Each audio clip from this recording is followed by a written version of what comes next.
Hi, so I wanted to share some thoughts with you about FI versus TI, introverted feeling versus introverted thinking. Or to take it out of the MBTI context, I would say self acceptance versus self improvement. So there's this idea that we have in the MBTI world, which is that um, to use FI, you have to turn off TI. To use TI, you have to turn off FI. And the same thing goes for all other opposite functions. So to use introverted sensing, you have to turn off introverted intuition. To use introverted intuition, you have to turn off introverted sensing. You have to turn off its opposite. You can't use them both at the same time. So you can't base a decision on your introverted thinking function, and you can't make a decision based at the same time make a decision or the same decision also based on your introverted feeling function.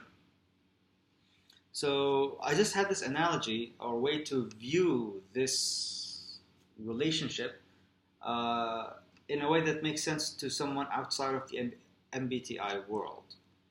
So because in general I try to get myself out of the MBTI in the cognitive and the typology world in general. So the way I saw it is introverted feeling is more about self acceptance. It's about this is who I am, this is what I am, what can I do with this that I already am.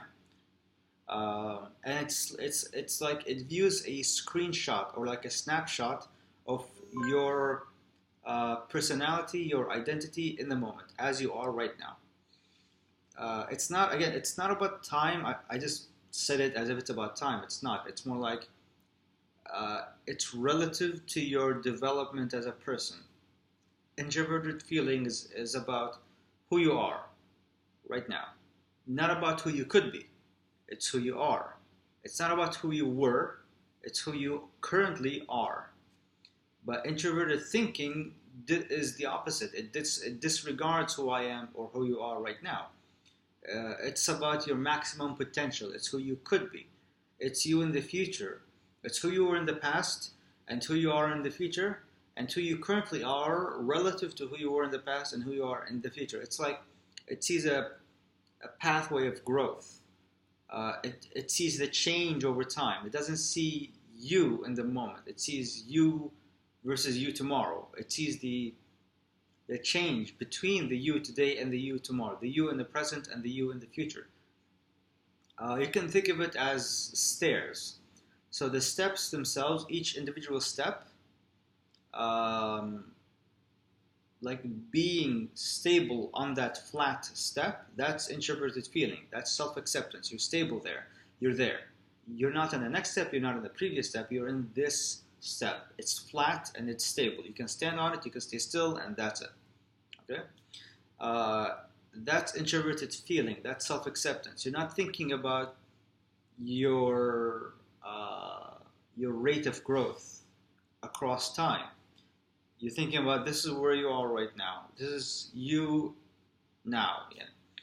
But introverted thinking or self improvement, let's say, uh, it only cares about who you are right now to see how you can get to where you want to be tomorrow.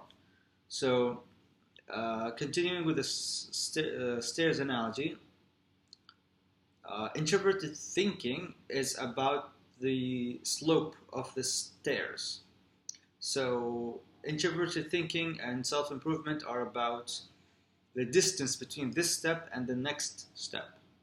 It's not about the step itself. The step is only a stepping stone towards the next stepping stone. So, there's always this growth happening.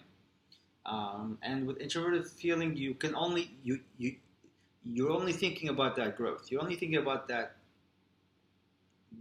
movement to the next step, completely disregarding that next step when you reach it. Because once you reach it, you think about the next step. But that's to the extreme level. Every single person is like somewhere in between. And there's And like so, I think to myself, using this analogy, which one do I want to occupy my mind with more often? Accepting who I am or growing? Well, in reality, you would do both. Obviously, you would balance it out. You would do both of them in moderation. And I thought, how would that go? Like, what does that even mean? When do I use this? When do I use that? And I thought about it. The result of this, the result of this thinking is what got me to make the video here. Like most of the time throughout your day, you don't need to do anything to improve. There's no improvement there. The improvement happens in certain critical times of the day, let's say. Uh, the movement happens when you decide to move to the next step in the stairs. That might happen often in the day. It may happen like 5 times an hour, every hour. So it may be often, but it's not constant. It's not a constant thing. So that's why I've kind of realized that the way to balance this out um, is to stay stable and accept myself, and to accept myself as I am, and to be there where I am, and not think of how can I move myself to get better.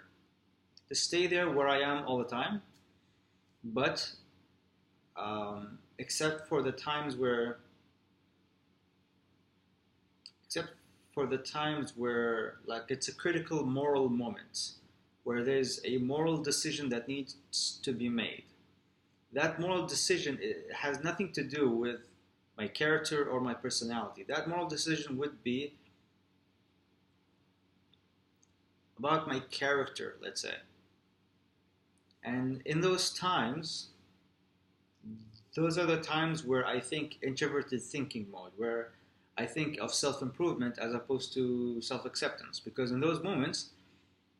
uh, in those moments, it actually doesn't matter what kind of a person I am. There's the right thing to do. There's the best option. There's the difficult thing that is good, and that's the decision you must go with in those moments.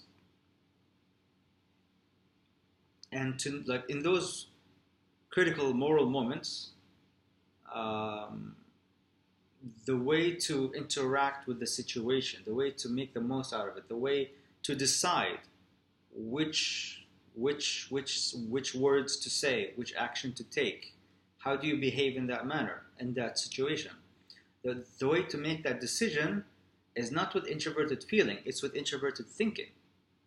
Uh, and with introverted thinking, it dissolves your personal identity, because in situations like that, your identity isn't what matters. It's not your role. I mean, like your role as a human being isn't you as the personality and the character and the identity that you are.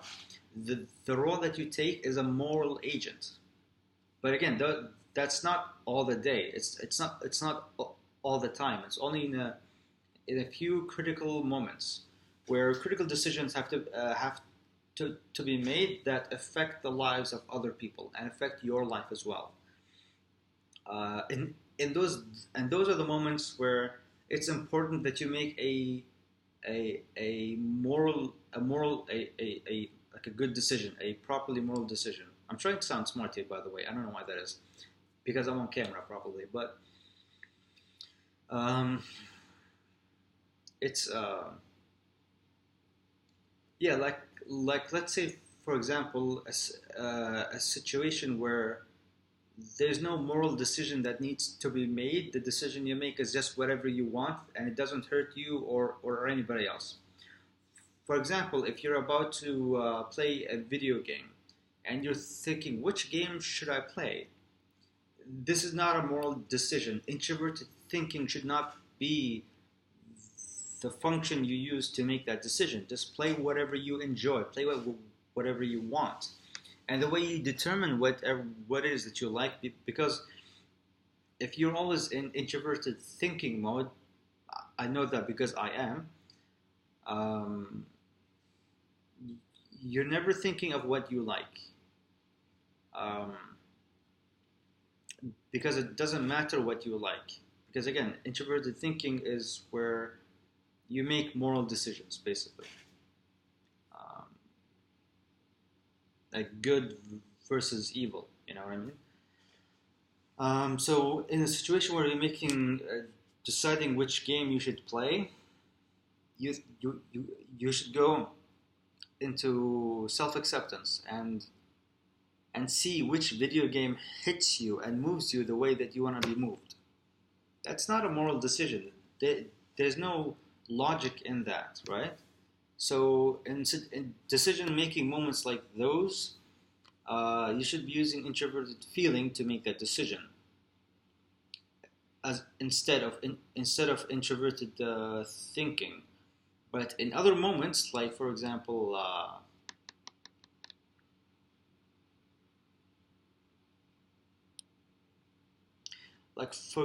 if you're driving in the road or if you're outside, okay, and you have some garbage in your hand, like some plastic or something you want to throw away, and there is no trash cans around, and let's say what makes you most comfortable, what you would naturally do is throw it by the sidewalk.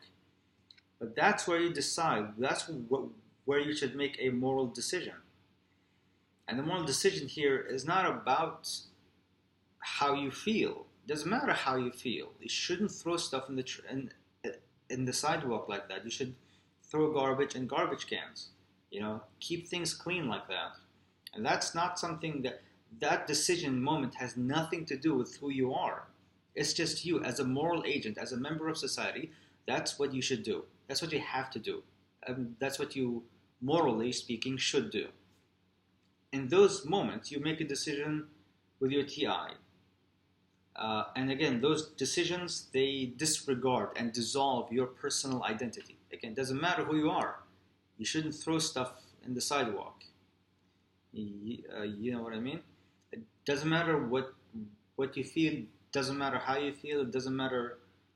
It doesn't matter what you like, what you want. Those things are not important here, because they're not the topic. They're not. They're not what this is about. This is about cooperating with the rest of society to maintain a clean land. Um, but again, because that's a decision that would affect other people in a serious way. It might not be extremely significant, but it affects the lives of other people in a serious way. However, in other situations where you're thinking, which video game should I play? Which show should I watch? Which YouTube channel should I subscribe to? Those things, okay, maybe not the subscription one because that's kind of a gray area, but if you're deciding which video game you should play, that decision doesn't affect your life or the lives of other people seriously. Nobody gets hurt if you choose the wrong game. Um, this is where you just do whatever you like to do, whatever you feel comfortable with.